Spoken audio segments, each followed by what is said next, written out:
Hello mga kabibig! Welcome back sa ating bagong YouTube channel. Ito ang pinakamaingay ng YouTuber sa balat ng YouTube. Ako si Kabibig, maglebag-lebag na ta with evidence. Naku po! Breaking news! Si General Torre ang bagong hepe ng PNP. Wala na si Marbel. Pinalitan ni Torre mga kabibig. Ngayong araw na to, kinumpirma ni Executive Secretary Lucas Bersamin ang pagtatalaga kay Police Major General Nicolas Torre III bilang bagong hepe ng Philippine National Police. Nako, sabi ng iba, congratulations Torre, you made it right. Ano ba talaga? Well, kung merong kapasidad at kung talagang I'm sure maraming nagawa si Torre sa administrasyon ni BBM. Take note, sa administrasyon ni BBM marami siyang nagawa. Depende na sa tao kung nasisiyahan or nagagalit sa ginawa ni General Torre, ang bagong hepe ng PNP chief, mga kabibig. Ang bagong hepe pala ng PNP. Well, ako naman, point of view, kung gagampanan na ni Torre ang kanyang obligasyon bilang bagong hepe ng PNP, pagbigyan natin, di ba? Pero kung ganun pa rin ang kanyang kaskas noong nangyari sa KOJC, alam naman natin, di ba?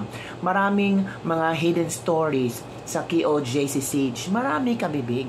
At until now, itong mga KOJC members ay hindi na malilimutan ang trahedya, ang iba nga na trauma sa nangyari sa KOJC. Pero sabi ng mga KOJC members, sa Diyos na lang nila ang lahat na nangyari.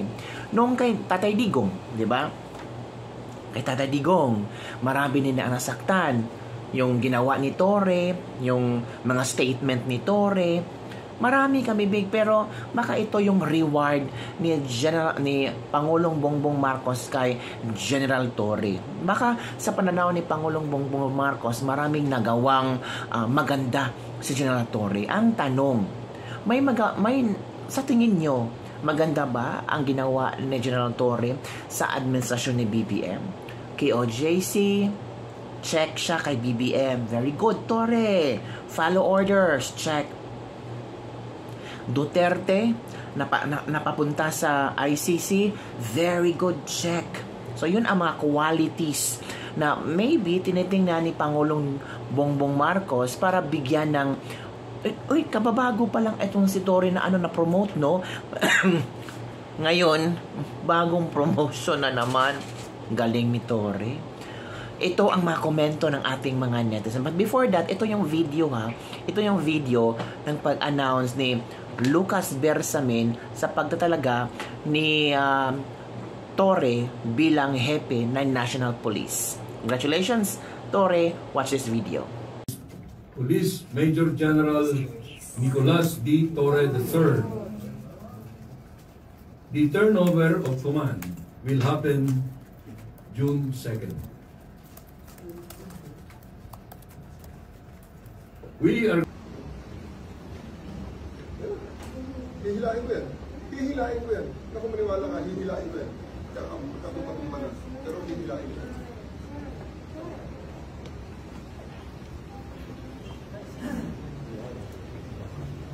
So, President, kung masusunod dito ngayon, reklamo niya lang ako.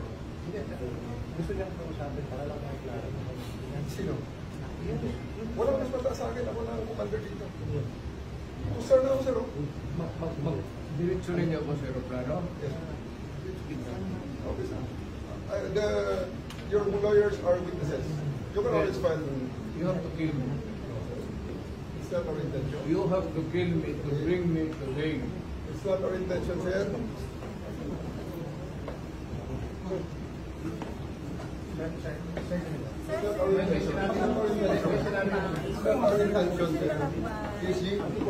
Sir, di ba siya po yung talaga? You know that you've done your duty. Alalayan lang si Presidente. Ngayong araw na ito, sir, sa iba-ibang mga krimen, ilan ang binigyan ng ganitong Kasi nandito kayo lahat eh. Nag-iisang tao. Ilan ang binigyan ng Nag-iisang tao. Ang daming pabor? krimen sa labas. Presidential Nandito loan sa kayo. namin. Sir, hindi kami Sir, humingi ng please pabor. naman. Just invoke Article 59. Bakit hindi yan magawa-gawa? Attorney, you will be removed from That's it. precisely the point that I'm saying. Ano That's yung precisely naman Attorney, yan? Huwag kayong mag-ano, huwag kayong, please lang, bawal hawakan. Attorney, you will be removed Bawal from it. hawakan! Bawal hawakan. Tumayo ka na lang. Bawal The right to hawakan. counsel is something that has to be observed Right to counsel. and Huwag respected. kayong umawak. Huwag kayong nakipakialam sa kanila. Huwag kayong, Kasi ano nga, lawyer. nag-uusap Huwag mo ano yung lawyer. Nag-uusap pa kami. Bawal. Huwag na tayo Nag-uusap pa kami. Huwag mo hawakan yung lawyer. Huwag mo hawakan. Nag-uusap pa kami. Hawakan. Huwag mo ako hawakan. Huwag ba? Nag-uusap pa kami. Attorney, please Huwag mo hawakan. Is this what you want, Mr. President? Huwag mo hawakan. Time lang eh. Time lang. Kayo mga Huwag mo hawakan yung nanay ko! Tangina mo! Kayo mga sundalo, tanungin ko kayo, anong kasalanan ko? Matanong nga. Alam niyo ba? Kayo, nandito mo kayo. Ito na naman ang mga komento ng ating mga netizen. Katawanan, ako'y police ani. Hala, wow, congratulations, Sir Torre. You deserve the position. Idol kita, sir. Snappy salute to you. Idol niya si General Torre. Deserve niya ang posisyon, sabi ni Liana Aya Mantel. Ito pa. Yes, mabuhay ka, General Torre. Talo na ang mga DDS. Oh. Good luck, General Torre. Gawin mo ang tama. Huwag yung mali. Marami ding nag-good luck, nag-wish well kay General Torre para magampanan ang kanyang bagong posisyon. Lalong bababa ang trust rating ni BBM nito. Uy, nice one. Nice one, BBM. Bababa talaga ang trust rating mo. Well, BBM don't believe only on one survey firm. Dapat daw maraming survey firm ang magsasabi na bumaba ang kanyang trust rating. Kung isa lang daw na survey firm ang magsasabi na bumaba ang kanyang trust rating, hindi siya maniniwala. Wala siyang pakialam. So, kailan siya makikialam? Kasi sabi niya, lahat ng problema hindi niya tatatakbuhan. Pero si Torre na lang ang bahala. Ito pa. Lagot na. Manghuhuli na walang warrant daw si Torre. Hoping ayusin niya ang peace and order.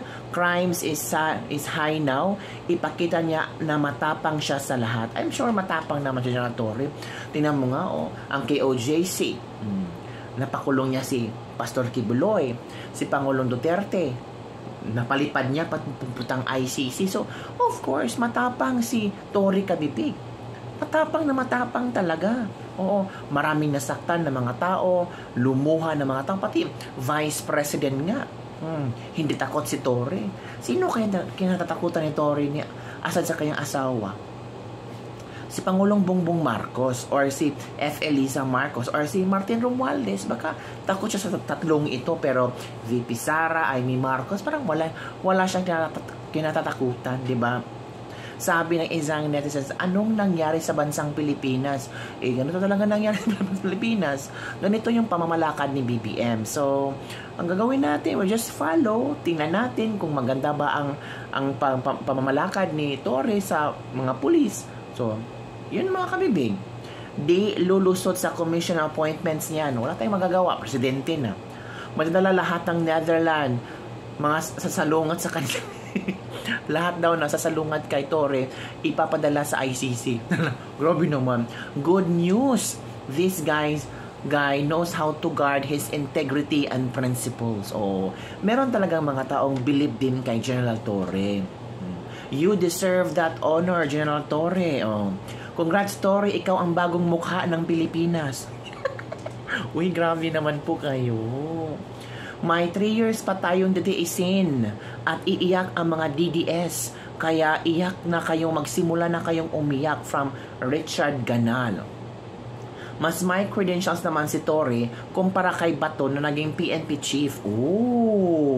Talaga? Si Bato, senador.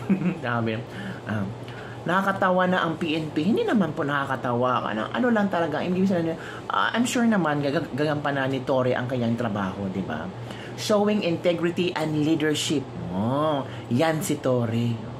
Abay, party-party na ito. Ito pa. The efficient, ano pa ito? Sabi na nga ba, pabamblay item na kunwari ang bangag administration na halata naman ng mga sipsip sa kanya ang ilalagay sa pwesto para hindi para sa bayan ang pagsilbi niyan kundi para kay bangag. Well, ganun talaga ang nakikita ng mga tao na to secure. Baka ang ni BBM na i-promote ko to secure na kung meron mang mga people power or kung ano-ano, safe na safe si BBM, 'di ba? Ginawa pa lang surprise is alam naman namin, nakakaumay na din. Nako, ilang araw nagtago si Torre, ito pala ang kanyang pa-surprise. Kayo talaga mga kabibig, walang bungay. Iiyak na naman ang mga DDS nito. Kasi yung kontra lang si Torre, ang bagong hepe, hindi naman iiyak. Kasi iba ang pananaw ng mga DDS hinggil kay Torre kasi nasaktan yung mga DDS supporters dahil sa nangyari ni Pangulong Rodrigo Roa Duterte. Alalahanin nyo, ito yung mga video compilation sa nangyari kay Pangulong Duterte na panahon ni yung pag-ano ni Torre. Sabi na iba, it's payback time, galing. Ito na ang panahon para lahat ng mga walang warrant na. Delikado, walang warrant ang daw mga kabibig. So, sa palagay yung kabibig? Okay lang ba na si General Torre ang bagong hepe ng pulis? Ako, as long as gagampanan niya ang kanyang tungkulin at naaayon sa batas, bakit hindi, 'di ba? Basta naaayon lang sa batas. Pero kabibig yung ginawa niya kay Pangulong Duterte, sa KOJC, naaayon ba 'yon sa batas? 'Di ba nagkaroon nga ng Senate hearing? 'Di ba? Maraming ang lapses doon, maraming ang hindi magandang nangyari na isiniwalat sa Senate hearing. Sana bahala na sila. Basta let's all pray for the Philippines. Sabi nga ni Bibi Sara, God save the Philippines. Yun lang kabibigang ating latest lebak-lebak for the day. Don't forget to like, subscribe, and share this video para sa mga latest trending news na ating pag-uusap-usapan. Bye everyone, see you next time.